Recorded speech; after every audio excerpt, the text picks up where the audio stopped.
पट्टीची start आपण मधला green कलरच्या देठनी करणार आहोत. त्यासाठी मी ग्रीन कलर घेतलेला आहे. त्या पहिली एक स्लिप नॉट करून घ्यायची. त्याच्यानंतर 4 चैन 1 2 3 4 4 चैन केल्यावर पहिल्या चैनमध्ये एक डबल क्रोशे करून घ्यायचा, म्हणजे एक सर्कल तयार करायचं आपल्याला. त्याच्यानंतर 3 चैन 1 2 3 आणि आता ह्या सर्कलमध्ये आपल्याला 5 डबल क्रोशे घालून घ्यायचे आहेत. सर्कलमध्ये 5 डबल क्रोशे केल्यानंतर 3 चैन करायच्या 1 2 3 3 चैन केल्यावर हा लूप थोडा मोठा ठेवायचा. सुई याच्यातनं बाहेर काढायची आणि पहिले जे आपण 3 चैन केले आहेत त्या लूपमध्ये सुई घेऊन एक पफ जॉईंट करायचा आपल्याला. असं पफ जॉईंट करायचं. असं पफ जॉईंट केल्यानंतर डिझाईन टर्न करायची आणि इथे जी पहिली गॅप आहे, पहिला जी आपण सर्कल बनवलं आहे त्याच्यात एक डबल क्रोशे करायचा. त्याच्यानंतर 3 चैन. आता हा जो डबल क्रोशे केला आहे त्याच्यामध्ये 5 डबल क्रोशे करायचे. 5 डबल क्रोशे केले, 3 चैन करायच्या. आता एक पफ इकडनं एक पफ इकडनं. जेव्हा आपण बॅकसाईडनी पफ करणार तेव्हा आपल्याला सुई बॅकसाईडनी करायची. तर सुई बॅकसाईडनी पहिले जे 3 चैनचा लूप आहे त्याच्यातनं घेऊन हा पफ तयार करायचा. हे तुम्ही बघू शकता, एक देठ इकडे एक देठ इकडे आला. त्याच्यानंतर पुन्हा हा जो देठ आहे त्याच्यामध्ये एक डबल क्रोशे, 3 चैन, मग डबल क्रोशाच्या सर्कलमध्ये 5 डबल क्रोशे. आता हा आपला फ्रंट पफ आहे. फ्रंट पफला 5वा डबल क्रोशे झाल्यावर 3 चैन, प्रत्येक 5वा डबल क्रोशे झाल्यावर 3 चैन घ्यायची आणि मग फ्रंट डबल क्रोशेला फ्रंट लूपमधनं सुई घालायची. 3 चैनच्या गॅपमधनं सुई घेऊन हा पफ तयार करायचा. म्हणजे तुम्ही बघू शकता, एक पफ इकडे एक पफ इकडे तयार होतं. म्हणजे अशी आपली पट्टी तयार होत राहणार. नंतर डिझाईन टर्न करायची.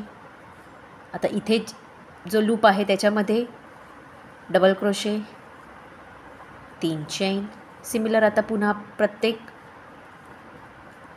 लूपमध्ये 5-5 डबल क्रोशे घालत 3 चैन घेऊन आपल्याला पफ तयार करायचा आहे. 3 4 5. प्रत्येक 5 डबल क्रोशानंतर 5व्या डबल क्रोशावर 3 चैन घालायला विसरायचं नाही.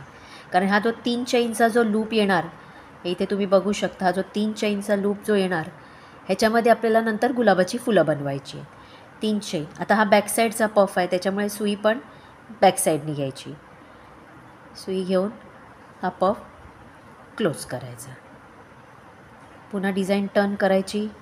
या इकडच्या पफमध्ये डबल क्रोशे घालायचा, 3 चैन आणि पुढे सिमिलर पफ तयार करायचा. म्हणजे तुम्ही बघू शकता, एक पफ राईट एक पफ लेफ्ट असं करत आपली पूर्ण जेवढी दरवाजाची रुंदी आहे तेवढी आपण ही पट्टी तयार करून घेऊया.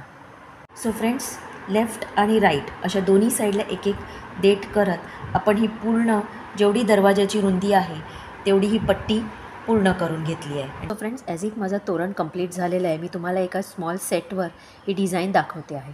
आता आपल्याला ह्याला फुलं बनवायची आहे. तर जिथे आपण हे 3-3 चैनचे जे लूप्स घेतले आहेत पफला, त्याच्यामध्ये आपण फुलं बनवणार आहोत. आता आपण आपल्या पट्टीची जी पहिला लूप आहे तिकडे आपण कलर जॉईन करणार आहोत. कलर चॉईस तुम्ही तुमच्या कंप्लीट आवडीनुसार घेऊ शकता. त्याच्यानंतर 3 चैन. त्याच्यानंतर आपल्याला 8 डबल क्रोशे करायचे आहेत, पण प्रत्येक डबल क्रोशावर आपल्याला एक पिको करायचा, म्हणजे डबल क्रोशे करायचा. त्याच्यानंतर 2 चैन आणि इथे जो लूप येतो, हे तुम्ही बघू शकता, इथे हा जो लूप येतो, हा लूप जो येतो त्याच्यातनं सुई घेऊन एक स्लिप स्टिचनी असा पिको तयार करायचा. 7 डबल क्रोशांवर आपल्याला पिको तयार करायचा आहे आणि 8वा डबल क्रोशे फक्त जॉईंट करायचा आहे. 7 डबल क्रोशावर 2-2 चैनचा पिको करून घ्यायचा.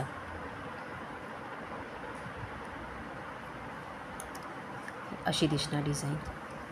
त्याच्यानंतर 8वा फक्त डबल क्रोशे करायचा, त्याच्यावर पिको करायचा नाही. त्याच्यानंतर हा लूप मोठा ठेवायचा आणि पहिली जिथे आपण 3 चैनचा लूप केला होता त्याच्यातनं सुई घेऊन फुल जॉईंट करून घ्यायचं. 1 आणि 2 चैन. तुम्ही बघू शकता अशा पद्धतीने आपली ही गुलाबाची कळी तयार होते. आता सिमिलरली पुढच्या 3 चैनच्या लूपमध्ये सिंगल क्रोशाने जॉईंट करायचं.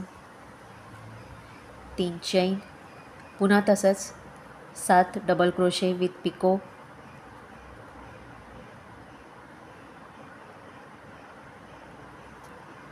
आणि 8व्या डबल क्रोशावर जॉईंट करून घ्यायचं. अशा पद्धतीने आपण ही फुलं तयार करून घेऊया.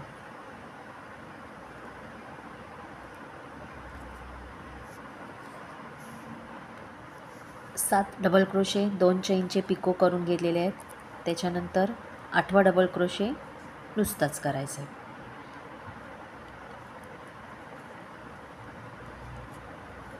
म्हणजे पहिल्या चैनमधनं सुई घेऊन पफ जॉईंट करून घ्यायचं आणि 2 चैन. अशाच पद्धतीने प्रत्येक 3 चैनचा जो लूप आहे, प्रत्येक ह्याच्यावर प्रत्येक जो आपण देठ बनवला आहे त्याच्यात 3 चैनचा जो लूप आहे तशी ही फुलं तयार करून घेऊया.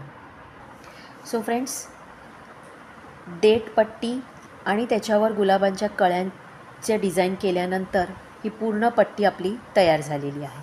आणि तुम्ही बघू शकता एक छानसं सुंदर लुक त्याला आलेला आहे. ही अशाच पद्धतीने ही गुलाबाच्या कळ्यांची मल्टीपर्पज यूज होणारी तोरणपट्टी डिझाईन तुम्हाला कशी वाटली हे मला नक्की कळवा. आणि हा व्हिडिओ आवडला असेल तर चॅनलला लाईक, शेअर आणि सबस्क्राईब करायला विसरू नका. थँक्यू.